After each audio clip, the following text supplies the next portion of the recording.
There was a time when a sedan didn't just take you somewhere, it talked to you. Now, it talks to you, watches you, thinks for you. Did the 5 Series evolve, or did it surrender? The BMW 5 Series is one of the most celebrated nameplates in automotive history. 7 generations, over 50 years. But somewhere along the way, the formula changed. This isn't a timeline. This is a story told in 4 eras. Each car, each location, each shot, designed to match the personality of the generation you're looking at. Because to understand what the 5 Series became, you have to feel what it started as. I've driven every generation, and by the end of this, we're going to answer one question. Did the 5 Series evolve, or did it surrender? 1972. BMW had a problem. Mercedes owned luxury. Alfa Romeo owned passion. BMW needed something in the middle, a sedan that could carry the family and satisfy the driver. The E12 was the answer. But it wasn't the icon. It was the foundation. The E12 wasn't pretty by today's standards. It was functional. The dashboard was a straight line. The gauges were simple. There was no traction control, no driving modes, no screens.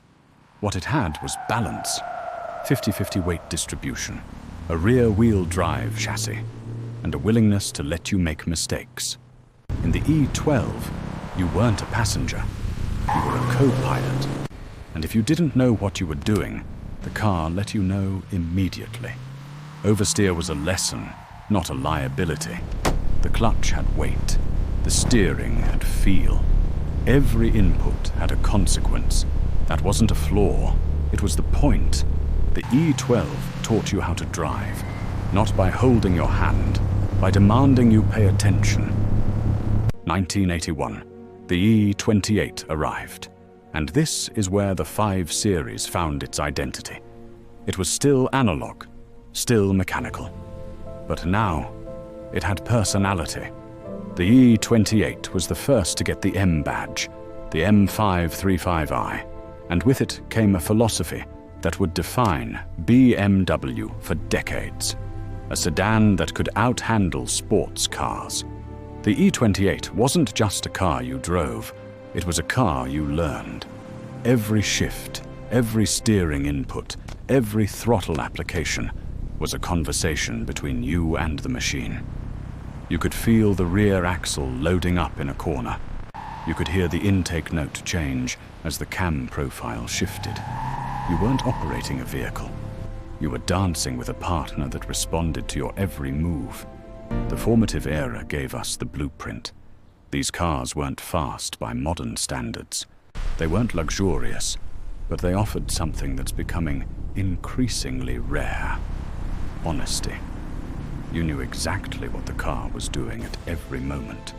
There were no layers of insulation between you and the road. But by the late 80s, BMW had a new challenge. The world wanted luxury, and the 5 Series was about to grow up. 1988, the E34 arrived, and with it, a new ambition. BMW no longer wanted to just compete with Mercedes.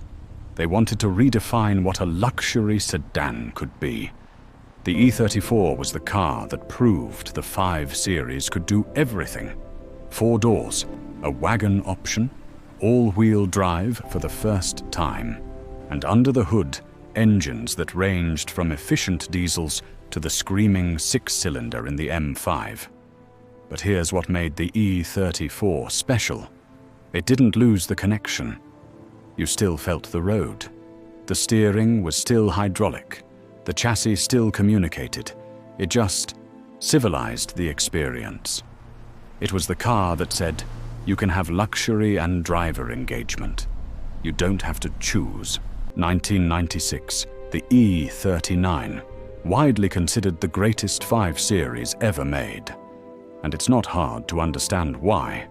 The E39 perfected the formula. The steering, hydraulic, perfectly weighted, is still the benchmark for sedans. The chassis was stiffer, The suspension was more sophisticated. The interiors finally matched Mercedes in luxury. But here's the thing.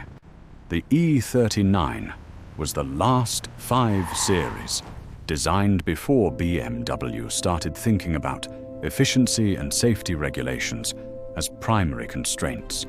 It was the last one engineered purely for the driver. It was the peak, and like all peaks, what comes next is a descent. The golden era gave us the definitive 5 Series. These were cars that balanced luxury, performance, and engagement with near-perfect harmony. But the automotive world was changing. New regulations, new technologies, new expectations. And in the early 2000s, BMW made a choice that would divide fans forever. 2003, Chris Bangle, flame surfacing, and a 5 Series that looked like it was designed by aliens. The E60 was the most controversial 5 Series ever made, but the styling was just the surface. Underneath, something far more significant was happening. The E60 introduced iDrive, a controversial move that put everything, climate control, audio, navigation, into a single screen. It was overwhelming, it was distracting, and it marked a fundamental shift. The car was no longer about the driver. It was about the system. But here's the paradox. Buried inside the E60 was one of the greatest engines ever made, the S85 V10 in the M5, an 8,250 RPM masterpiece that was mechanical, visceral, alive. The E60 was a car at war with itself. The soul of the old BMW trapped in the body of the new one. 2010, the F10. BMW heard the complaints about the E60 and overcorrected. The F10 was luxurious, spacious, quiet. It sold in massive numbers, but it lost something critical: connection. The steering went electric, and it was numb. The chassis grew heavier. The car insulated you from the road so effectively that you stopped feeling it altogether. The F10 was a brilliant luxury sedan. But was it a driver's car? For the first time in 5 Series history, that was a legitimate question. The transitional era was a period of confusion. The E60 chased innovation, but lost simplicity. The F10 chased luxury, but lost engagement. 2 different cars, 2 different philosophies. Neither quite captured what made the 5 Series special. And as we entered the 2010s, the automotive world was about to change again. Electrification, autonomy, screens everywhere. The 5 Series was about to enter its most complex era yet. 2017, the G30. And the 5 Series had become something new. A car designed for a world where screens are more important than steering wheels.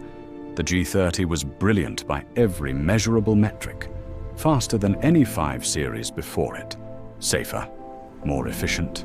The interior was a masterpiece of design and technology. But measurable metrics don't capture feel. The G30 insulated you. The steering was electric and precise, but it didn't communicate. The chassis was capable, but it didn't talk.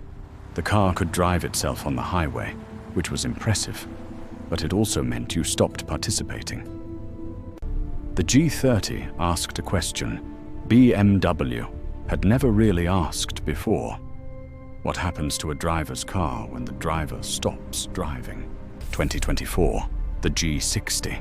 The first 5 Series that doesn't assume you want to drive. It offers fully electric powertrains, a screen that spans the entire dashboard, and a level of automation that makes driving optional. By every objective measure, it's the best 5 Series ever built. Faster than an M5 from a decade ago. Safer than anything in its class. More efficient than a hybrid from 5 years ago. But when you drive it, something feels different. You're not connected to the machine. You're using the machine. And those are two very different things. The modern era gave us the most capable 5 Series ever built. But capability and connection are no longer the same thing. The question isn't whether these cars are good. They're exceptional. The question is whether they're still for the driver or for the algorithm.